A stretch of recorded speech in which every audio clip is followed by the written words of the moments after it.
It seems like everyone has a podcast. And if that's what's been stopping you from starting yours, I'm here to tell you that's the exact reason why so many other people never will. If you want to talk about what your podcast could look like, join me for a 100% free private 90-minute strategy session at launchmyshow.com or click the link in the show notes. Talk to you soon. Welcome to Big Brave Business. This is the podcast where we answer big questions reshaping entrepreneurship. I'm Sarah K. Heeter, and this is Season 3. Each week, I'm bringing on my friends, mentors, and some of the best thought leaders I know. We dive into bold, values-driven conversations about leadership, equity, ethics, and building businesses that actually make a difference. Ready to do business better? Let's dive in. Welcome back to Big Brave Business.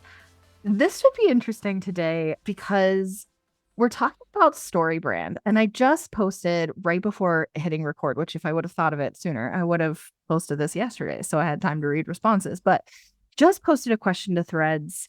For those of you who care about being big and brave in business, did you read Storybrand? And honestly, how did you feel about it? And I'm wondering this, and I want to know like honest answers because I read it. Actually thought it was pretty good. I mean, I didn't have any training or enlightenment in like copywriting or brand messaging or anything like that. It just sort of like whatever I do naturally kind of happens. So I found it helpful, but I hate learning from men. You guys know that. So I struggle with that part of it. Even listening, I listened to it as an audiobook, which is how I do most of my business books because it sounds like a podcast. I just struggle with audiobooks, especially written by men, because then it's usually in a man's voice. And I just don't love listening to men, except for, bless him, my partner. But otherwise, I just don't love listening to men. So I can say that I guess I picked up on some of the things that people criticize it for from the standpoint of that's why I hate listening to men ever. But anyway, my guest today, here you go. If you make this into a drinking game, take a drink. I met on Threads because my guest today mentioned on Threads that she created a Storybrand alternative. And because I've been paying attention to some of the criticisms of Storybrand, I was like, yep, come on, Big Brave Business. And that's pretty much what we knew about each other at the time that I invited her on. Anyways, without further ado, welcome to the podcast, Peta O'Brien Day. Thank you very much. It's very exciting to be here. I think Threads is a very cool place to meet people. You meet much more interesting people than on pretty much any other platform. Yes, and certainly there's still like definitely some problems going on Threads. Like you can stumble into the wrong part of Threads very easily. So if you're listening to this and you're like, I do not get it, you keep talking about Threads every week and I'm not seeing it. I'm just going to tell you the algorithm on Threads is so easy to just manipulate to make it better. But if you want any tips or suggestions, slide into our DMs. We will help you because, yeah, if you can get to the right part of Threads, yeah, it's great. But let's go back to kind of brand messaging, copywriting, story brand, and what we could do instead. Because just in case you're hearing this and you're like, what do you mean story brand is problematic? I have been kind of paying attention to some of this. And I think like, I just want to share some of the things that have come up for me or that I've heard people talk about, but that I want to hear specifically from you, Peta, of course, of like, what was your journey with Storybrand? What did you like about it? What did you find lacking? But some of the stuff that kind of comes up that I took notes because I was like, I want to make sure I have my thoughts together. But some of the major things would be it assumes a neurotypical, able-bodied, time-rich, decision-ready buyer. And specifically overcoming those kinds of specific details in buyers is portrayed as like friction to overcome rather than decision making that is legitimate in its own terms. It relies very heavily on amplifying pain and failure and the savior dynamic of coming in to prevent that pain and failure. So I that's the kind of I guess, and then the cultural context, like I said, Donald Miller's not just a guy, which unfortunately, hashtag yes, all men, but he's also, his background is evangelical Christian. So that doesn't exist in a neutral container. That you can't remove the context under which, like, the worldview of the author is present in the framework, right? And so those are just some like basic things that kind of have a lot more detailed notes, but those are some basic things that I've sort of seen and that have come up. He's also tied to some really problematic people. Like, that's also something that I have seen criticism of. But I'm curious for you, like, what resonated and what was problematic, and then how did you end up deciding you needed to do something like create an alternative? How did I end up making something from scratch instead of taking what was already out there? It seems to be like the story of my life. I'm like, no, this is rubbish. I'm going to do it myself. That's entrepreneurship, I think. So I started off in copywriting around about 2020, and I did not know it was a thing before the pandemic struck. I used to be a youth worker. I counseled and mentored teenagers. I did kind of like therapy, all that kind of thing.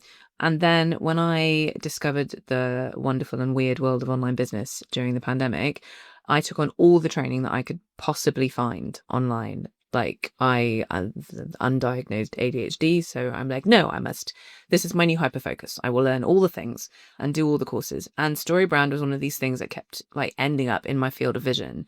So people would talk about it in blogs, people would mention it in forums. They'd be like, this is the best way of this is the best framework to use when you are copywriting for a company. And I read it and I was like, okay, like it makes sense. Like, I can see how it's attached or built on the hero's journey. I can see how you've got this character with a problem. They meet a guide, the guide gives them a plan, they go off, do action stuff, and then hooray, everything's brilliant, and they wander off into the sunset. I'm like, okay, I can see how that would work in a marketing situation. But it felt reductive. And this has been a recurring theme through building my business and working with different clients. Now I do less copywriting and more brand messaging. So for kind of coaches, creatives, solo service providers. But the people that I work with are very values-based, kind of human-centered. Nuance is the big thing. Like, things are complicated. And I firmly believe that life is not that simple. Like, that there are a lot of complicated things out there. And yes, it would be easier if we could reduce everything into like 5-word sentences or like a couple of bullet points, but you can't. Like, and also I'm not entirely sure it's a good idea, like, for society as a whole.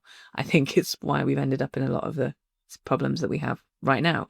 And so whenever I came across a framework that kind of purported to be the simple, easy way of laying out a brand story or of taking your customer on a journey, it always felt really reductive. And the more I niched into working with these clients who kind of wanted to change the world, who wanted to get rid of the systems that were oppressing them, that wanted to look at a different way of doing things, the more I found that they were trying to use all these templates and frameworks, most of which were built on a similar kind of thing, if not Storybrand itself, then something similar, because that has become the prevailing way that we write brand stories and the way that we deal with customer journeys, because it's got a really big marketing team behind it and has done a lot of work on that and on pushing it out there. But the clients that I worked with, they're nuanced, empathetic, complicated, incredibly impactful work did not fit inside this really simple 7-step framework. It just didn't. There wasn't like this clear before and after, like, you've got a problem and now I fixed you. There isn't this like always this easy transformation statement that they can fit into that box. And when I see that something isn't working, I want to fix it, because I am an eldest daughter. And so I started looking around for alternatives, and I tried to come up with something myself, and it didn't really work. And then I stumbled, and weirdly, like, I can always remember where I find things or I read things. I cannot remember how this book appeared in my like world, but I found a book called The Heroine's Journey by Gail Carriger. She's a romance, like a romance author, a YA author. And I started reading that, and I went, yeah, that is why. That is why it does not fit, because with all this messaging that we've got, like that this hero's journey is the way that all good stories are told. Actually, it's only one way. And what was missing was another way of telling stories that fit better with these clients that I was working with and fit better with this nuance and kind of the world that we live. And that was a very rambling way of answering a very simple question. Apologies. Well, question. I think one of the things I've been talking about on this podcast a lot this year is navigating this kind of double layered assessment of whether something is good advice or bad advice. And so the double layer, if you haven't heard me say this, is number one, does it work? Number two, is it aligned? And we have things that do both. We have things that do neither. We also have things that do only one or the other, right? And so I think one of the things about Storybrand and it being so prevalent in, yes, you're right, a huge marketing team, lots and lots of dollars going into making sure that that's the case. But there is also something to be said for it does work.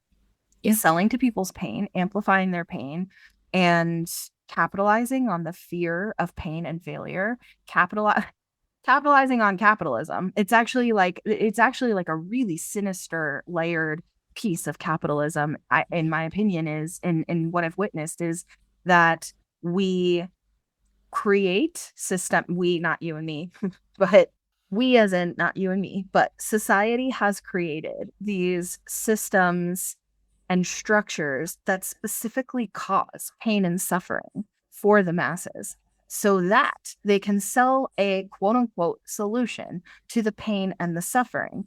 And when that quote unquote solution doesn't solve the problem, they then get to sell the guilt trip and the shame spiral that it's your fault that that solution didn't work for you so that they can sell you the next thing, right? So this is a perpetual cyclical thing that does exist. So it does work in capitalism. Storybrand does work, right? But that doesn't mean it's aligned. And I think one of the things that I haven't really dug into yet on this podcast is sometimes something works and we can't tell whether or not it aligns with us, or we know it doesn't, but we aren't sure why. And you used the word, it felt reductive. And I really like that because it's like, well, wait, you've consolidated this into like a couple of easy 5-step bullet point thing. I don't know if it's 5 steps. I don't remember. I clearly retained like a lot, but 7? Possibly. Whatever. Anyway, so just the simple bullet point, step, phase, whatever of what your buyers are going through. And it almost feels insulting to like their complexity as human people going through lived experiences that influence their decision making and their autonomy. And I think you can have that reaction to something and be like questioning, but am I the crazy one? Because it's everywhere. And it does work. Like I even might be aware of when it's happening to me, like I'm affected by it, but I am affected by it. Like, yeah, it makes me want to move. So then to have this other kind of alternative fall into your world, that's like, oh, that's what's missing. And I think that's what I hope that this podcast can be. And I know you have a podcast as well. And I think kind of similar, like that's what I kind of hope this podcast can be is like, not that I have the answers, but just to help people kind of feel like, A, no, you're not the crazy one. And B, what could it look like? Like, can we explore that and dream about that together? So yeah, what did you unlearn with the heroine's journey that Storybrand is forcing down our throats? Yeah, it was really interesting the points that the notes that you made about Storybrand at the beginning, because I think you're right. Yes, it does work, there are a lot of things that are terrible that work. Like there's a lot of manipulation in marketing generally. There's a lot of manipulation in copywriting, which it took me a while to go, actually it might work, but I don't want to use it. So like if that's the way you want to go, then go find another service provider. But the hero's journey and Storybrand, it's every superhero movie pretty much, or like Western or whatever movie that you've seen. Like it's this one guy, and I mean, it might not always be a guy, but it is like mostly overwhelmingly a guy who decides he has to throw off all of his connections and all of his relationships and go off on this quest and sacrifice everything and do this one thing. And whenever anybody tries to kind of connect with him, they are seen as a distraction. They are distracting him from his main cause and his purpose. Those connections that he makes along the way are a weakness that make him less powerful and that stop him from fulfilling his goal, purpose, whatever. And to me, that's such to me, that's everything that is wrong with society like now. That individualism, that misunderstanding of what connection is all about, that misunderstanding of strength being that you have to kind of rely on yourself and that relying on anyone else is a weakness, that a complete disregard from a disregard of what the value that a community and that having people around you can bring. And the idea that just like the right person with the right tools can conquer anything if they just want it enough. And that and when you put that into, so if you're a coach working with individuals, I would say if you're a business coach and you're working with people who are completely burnt out, the answer is not hustle culture. But at the moment, if you're working with a hero's journey or with a Storybrand approach, then there is that idea that like if they just want it hard enough, then they can do it. They just have to overcome the obstacle of not wanting it hard enough, or not being able to work hard enough, or not having found the one right way of doing it, rather than exploring different options. So that's like that's my massive thing. And then there's the idea that the hero is completely in a vacuum, like when he's off on his quest. So his transformation happens like in that vacuum, as if all the systems that have shaped him are completely irrelevant to anything that's going on. Like there's no, in Storybrand, there's no understanding, there's no consideration of anything around that hero or anything around the guide. It's just completely ignored because it's too complicated. And then we're back to that reductive thing again. So yeah, so those are some of my main kind of issues with it. I could go on for ages and ages and ages, but Yeah. So, okay, so we understand, I think, the ways that this model doesn't meet the complexity and the depth with which we are navigating like a big, brave business, right? And then that was cheesy. You're welcome. And then you found this model, this framework, and the heroine's journey is storytelling in general, not business specific, right? So you've now adapted your own thing. Talk to me about this. And so like what does that look like? Okay, so the heroine's journey is out there, like in films, in TV programs. So you find it in Encanto, you can find it in Buffy the Vampire Slayer, personal favorite of mine. You can find it in Practical Magic, like the original. Very excited for the sequel, but that's beside the point. So it is out there, and it's more this kind of idea that the heroine, and again, it doesn't have to be a woman, like this is not a gender thing, this is just like a way of a type of story. The heroine's community kind of breaks down, something happens, there's a problem, and something gets taken away from her. She looks for help like where she is and doesn't always find it, so she kind of goes off to solve that problem, or to go on a quest or whatever. And along the way she finds like this surrogate community. They might be people asking the same questions as she is, or people that she connects with, and she delegates to them based on what she can see that their different skills are and how they can complement each other. She gathers like this group, this surrogate family around her. She does like this deep, uncomfortable work of transformation alongside this new community. And then she ends up kind of restored back to her family, to her community. Like, so she solves the problem that she was going off to solve, but stronger and connected and still part of like a network. And the end goal tends to be less about that individual glory. It's about that kind of discovery of that network. It's often about compromise. It might be about an unconventional way of solving the problem. But whereas like she's not ending as this hero kind of like stood off to the side, unable to reconnect with like everybody that he's just saved. Like she's totally connected. That network is everything.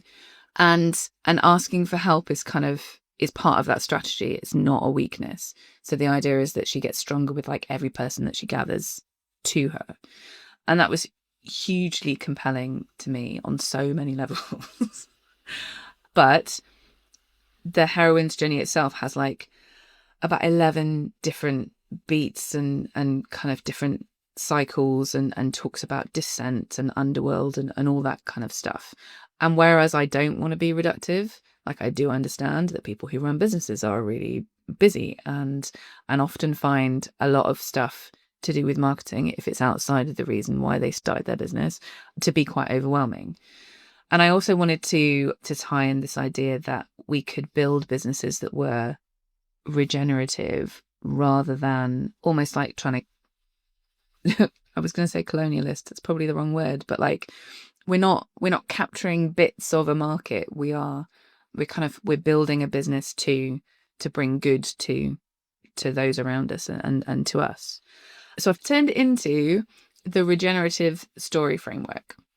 All of the imagery and the words are all about this, about ideas of kind of gardening, of growing, of and all that kind of thing. So the first phase is kind of uprooting, and that's that like moment when somebody realizes that the systems that they trusted have stopped working, and they've tried to make it fit, but they can't stay rooted there anymore. Like something has to change. So if you're a well-being coach maybe, or a burnout coach, then it might be when your client recognizes that they have tried everything that they can think of and nothing is working and something has to change. That like moment of decision, or that moment of kind of discovering that there's a problem. And then my favorite stage is the second one, which is composting. So it's when like you're taking the old solutions that you used to use, that were like your familiar identity, and you're kind of like pulling them apart and putting bits of them into the compost bin in the dark to see what you can grow out of them. And then there's germination, which is kind of when you're beneath the surface, like that little seed, and you're like doing the work to try and unlearn stuff that you thought you knew, examining your assumptions and working with other people doing similar things to try and like to do that unlearning and getting ready to kind of sprout, which is the next one, when you start experimenting with new ways of working, keeping what serves you and practicing things alongside other people, like in community, and pulling on other people's skills and other people's perspectives to try and work out the best way to move forward with your problem. And then the last one is rooting, which is when you are part of that wider network and the strength that comes from kind of the connection and the shared effort and the mutual support, which helps you to grow into kind of what you want to be. And that's one of the reasons why this framework is really great for people who run communities or group programs or networks like that, because there is this added element of the community around you is what you're connected to. It's what helps you stay rooted. It's what helps you sprout. It's what brings in those nutrients when you're germinating, all those kind of things. So that's what I made. And how do you use it, and how do you hope to use it? Like what I love that. Well, first, let me just say I love so much about this, because some of the things that are coming up for me that I heard you say are really different. Is number one, community problem. It's a community problem. This isn't I specifically am experiencing a problem, right? And now I'm trying to figure out what I can do about that. That's like part of the moving away from the individualism. It's my community has a problem. And then also my community is coming together to collaborate to solve the problem. And then the solution is for the community as well. And so like all of those things are part of this heroine's journey. Now, of course, now with your framework, applying this to we're applying this to business and branding and messaging and copywriting and things like that, we are going to be able to start to see this parallel with like the earth and life. And I love that. That feels so good. I heard you talk so much about unlearning and also taking the things that we have learned and like, what do we do with that? Right. And that's so much of my favorite part is really digging around in the proverbial dirt and seeing like, what do we have here? Where did it come from? What do we do with this? Like, where do we go from here with these pieces, right? And what parts do we have to shed in order to move forward? And what does forward even mean or look like? And then getting to start to see the progress as you're doing the work. Like that all feels so beautiful and cyclical instead of linear. There's so much cycle to like kind of this gardening or farming or whatever type of metaphor. Life, right? Life is a cycle. And so I think that also feels really cool and inspirational. But now let me go back to that question. How do you use this? How do you hope other people use this? What do you hope comes about? Like, what do you want to do with this framework? I think at the heart of it, I want people who run businesses that are trying to do good for others and for the world to not feel like they're doing it wrong. I mean, that's massive top level. I want people to know that the things that they are trying to do are not simple, and that's okay. That they don't have to change who they are, who their clients are, what they believe about the world in order to have a clear message. So much of what I do with clients is working out what that message is. Like, what are you taking to your audience? What are you trying to make them understand? What are you trying to make them believe? How are you communicating what you do? And without exception, every client that I sit down and talk to will tell me that they're having trouble being clear, but by clear they mean like overly simplified and reductive. Yeah. They mean, and that's because that's what they've been taught the right answer is to be simple, is to be reductive, is to boil all that down, because apparently we're all too stupid to understand nuance and get our heads around complicated things. Like, human beings are complicated people. Like, if you can communicate well, then you can communicate complex ideas. So like, as a top level, I want people to be able to go, just because what I do and the impact that I have and that I make, just because it doesn't fit into a really simple marketing framework that everybody else is using, that doesn't mean that I'm wrong and that I should change what I do, because what they do is really, really important. So, I mean, that's what I want at a top level. That's what I'd put on a bumper sticker. It'd be a really, really long bumper sticker. But what I want people, what I want to do with the framework is, I want to give people a tool that will help them work through that, because it's very well me saying that, yes, you can be complex in what you communicate, but not everybody finds that easy. Like I do, which is why I've built like a business on it, but like not everybody finds that easy, which is why they reach for those frameworks, why they reach for those templates, that kind of thing. So I want them to be able to take this framework and ask themselves questions about where their particular audience might be in each stage, each phase, and for that to help them communicate at that phase with their audience. So I have a map that takes each of those phases and has questions for people to work through, to kind of brainstorm in, to come up with some ideas, and it helps them put together like an impact statement at the end, which is not a really simple kind of like transformation statement, but something that is much more nuanced and much more based in what they have just discovered that they do, or they'll just kind of put into words what they do. So yeah, so that's how things stand.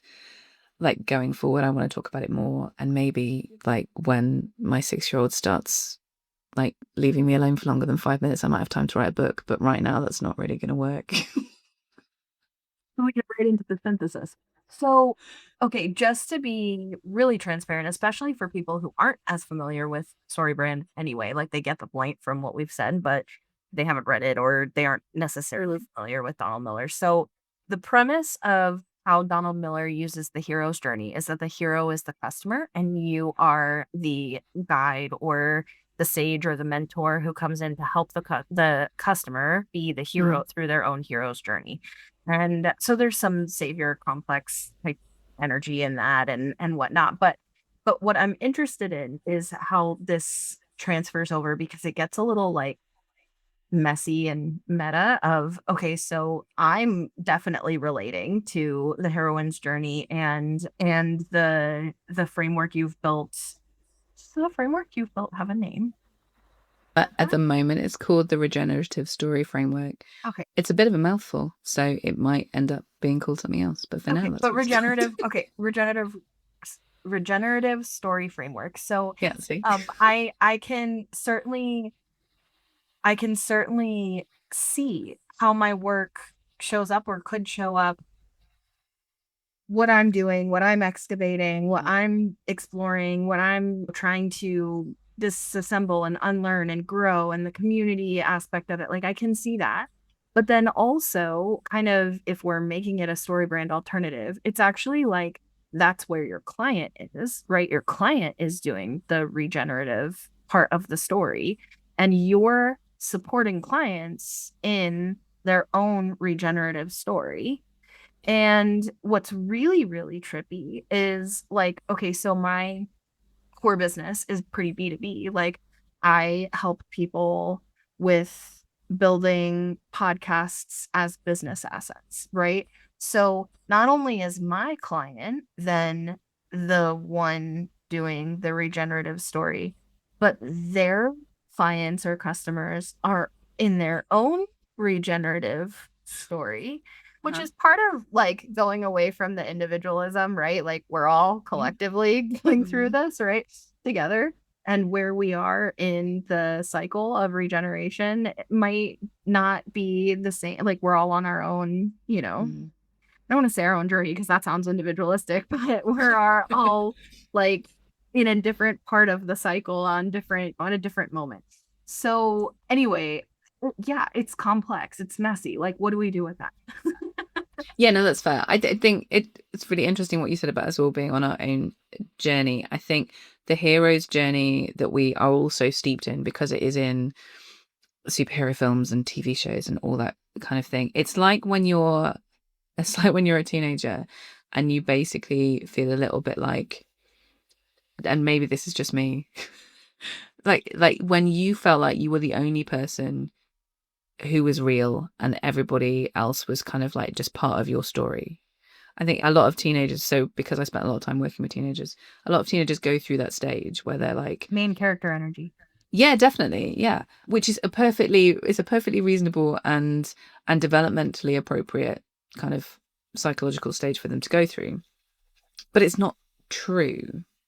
And the hero's journey kind of makes us feel like it is true, like it's just us and we are the main character, and all these businesses are telling us that we're all the main character because they're all using the hero's journey. But to me, the heroine's journey brings in the potential for everybody in that group to be on their own different journeys, and you could at any moment in time put the microscope over here, and you could end up exploring this character's whole journey, like those really complicated novels where there are like multiple POVs all the way through. Title of Thrones is based off of A Song of Fire and Ice. I'm rereading that series right now. Talk about a lot of POVs. Yes, exactly like that. So all these people, like at any moment you could go, well, all right, let's look at that one, let's look at that one, let's look at that one. But at their heart, like we're all connected and we all kind of like lean into each other's stories. So I use this framework to think about where my audience are, because they're trying to uproot from things like hustle culture and things like the patriarchy and oppressive systems, and they're trying to work out what they can keep and what they can use as fuel and what they have to throw out. And then they're trying to work out kind of how they can form, how they can germinate like what they want to be. And then they're working out how they can grow, and then how they can connect to others. So I'm thinking about that when I'm putting together my messaging. But then, yeah, I'm also thinking about kind of how a particular coach that I'm working with, or how a particular kind of, founder that I'm working with how their clients and their customers might fit into that. And I think you can kind of, you can jump in at whatever level you feel comfortable with and have the headspace for, I think. But yeah, it is complex. And when I first put it together, when I first started throwing this around, which was, I don't know, a couple of years ago, I think, for a while, I really got put off by the fact that I thought I was going to have to really simplify things. And then essentially decided, fuck it. It's like, life is complicated. And I'm doing my audience a disservice if I think that they are not smart enough to grasp complex ideas, as long as they're clearly communicated.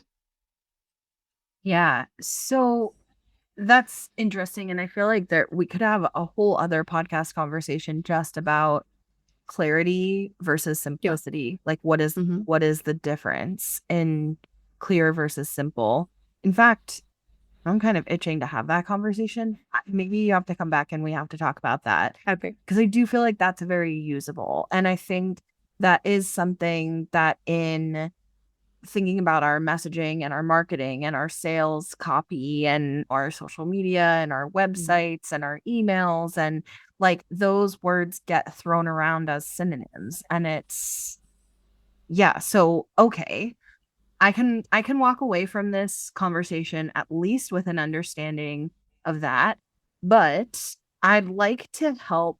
What's something really tangible that somebody running a business who's trying to unplug and unlearn and challenge, interrogate, let me even use that word, interrogate the tension of the pain-based marketing, the individualistic-based marketing, the savior complex-based marketing that Storybrand has really contributed to like cementing in our brains as the norm. What's one tangible thing we can take away from this conversation and from this framework that this alternative framework that you've rebuilt, and actually start implementing it? Can I give you two? Yeah. Even better. Okay. The first one is, I was going to say it's relatively simple, but we've just stopped talking about simplicity. Okay, so in the normal Storybrand thing, your customer is the hero and you are the wise sage, probably with a white beard and maybe a hat, like imparting your wisdom that they don't have.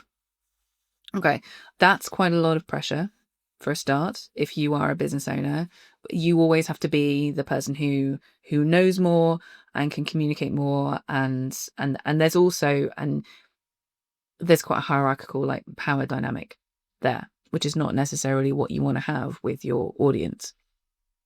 And an additional element to that is that at the point where your client is having that problem, is in like the depths of despair, something has gone terribly wrong over a long time or suddenly, the last thing they want is some wise old man coming over and telling them what they're doing wrong. Because I know that would piss me off. It happened in real life and I don't really want it to happen in my marketing either. I don't want to be, essentially that part of the Storybrand of the hero's journey feels to me a lot like mansplaining, and that is not what I think we should be doing with our audience. What it is. Yeah. Yes. So I would suggest very gently, with no hint of wise old man-ness, that what you can do in that place, in that phase where your audience is, where something has gone wrong and they're in pain, is instead of telling them what to do and giving them more information, is to lean in to the possibility of sitting with them in that compost bin as they go through the things that are falling apart, and being with them in that experience and in that grief. As things start breaking down, as the things that were holding up their life are no longer holding up their life and they're having to get rid of them. Like, that is a painful process. That is not where you need someone telling you what to do. That is where you need someone sitting with you in the compost heap, on the sofa, on the garden, like on the park bench, wherever you want to be, like being there and communicating that you are there with them. So that would be the first kind of practical thing that I would want someone to take away when it comes to communicating with their audience at that point of pain. Okay, so the second one is the question that we often ask ourselves when we are trying as business owners to tell people about what we do, the question we're asking is, how do I sell what I do in this situation, in this blog, in this social post, at this networking event where I have to give a 30-second elevator pitch that is incredibly stressful to a room full of men in white in suits, that kind of thing. I think that's the wrong question. So when you are looking at things from the regenerative story framework, and you're looking at where your audience is, if they're on a more heroine's style journey, then the two questions that I would ask you to ask yourself is, what changes for my audience, my people, because I exist? And then the second one is, how does that change happen? So it's not, what do I fix? It's not, what do I do for people? It's not, how do I solve their problem? It's what changes for them because I exist, because we're connected. And that to me changes the power dynamic slightly, but it also moves us away from a more reductive before after transformation statement where they have a problem and you did 1, 2, 3 things and you fixed that problem and then they went away. So it gives you slightly more room. That feels so good. And I think this is where that 2-step framework I was talking about that I use and promote about assessing whether advice is good or bad. But sometimes when advice works and I have trouble navigating, like, why doesn't this feel aligned? I don't quite know what the problem is. When I hear an alternative, like what you just said, of like, what changed? Sorry, now I have the closed captions on, which really helps when somebody says something really profound, but it's already, I'm gonna fuck this up. But what change happens because I exist? Is that right? What changes for my people, my audience, Yeah. because I exist. Yeah. And how does that change happen? That feels so much better to me than what hurts, twist a knife in it. And while you're twisting that knife, remind them of what the cost is of not pursuing what it is you're selling. That feels bad. And I say this from a place of love, knowing that it does work. So if you're doing this and you're getting results and you've been copywriting or you've been like your own copy or for other people or whatever, and you're like, but that's it. That's sales psychology. That's what does work. Like, if you're listening to this and that's what you're thinking, yeah, it does work. But yeah, I think, gosh, it's amazing when you have an alternative that does feel better, how much of a relief that is. And how it can look different. And if we're talking about sales psychology, I think if I were reading copy along the lines of that pain-based marketing, amplifying pain, versus what change is available and how does that change happen? What does that look like? I think both things would be effective. But one feels bad. One feels good. Yeah. I love ending on that note. That feels really powerful and empowering to me. I'm really curious for you listening, what's coming up and how does this feel to you? And how could you see yourself in this? and how could you see this transforming the way you message your own work? If you're not sure yet, because it still feels overwhelming and messy, then obviously you want to connect with Peta and you want to listen to her podcast called The Soapbox. And you also want all of those like activities and workshops that she mentioned she uses with her own clients. So all of her information and mine, of course, will be in the show notes and the description of the episode. So you can go find us, connect with us on your favorite platforms, get more information about this. And yeah, we genuinely want you in our DMs. We want to have these conversations with you. We want to amplify your work in a way that changes the world, makes the world a better place. Like that's what you want to do. We want that for you too. So genuinely, you're so welcome and wanted in our DMs and in our inboxes. So all that information will be in the description. Thank you so much for being here and for sharing this and for diving into all the messiness with me today. Really appreciate that. It was lots of fun. I'm very much looking forward to the conversations that I get to have with people. Yeah, good. And for you listening, thank you so much for being here as well. And we'll see you right here next week.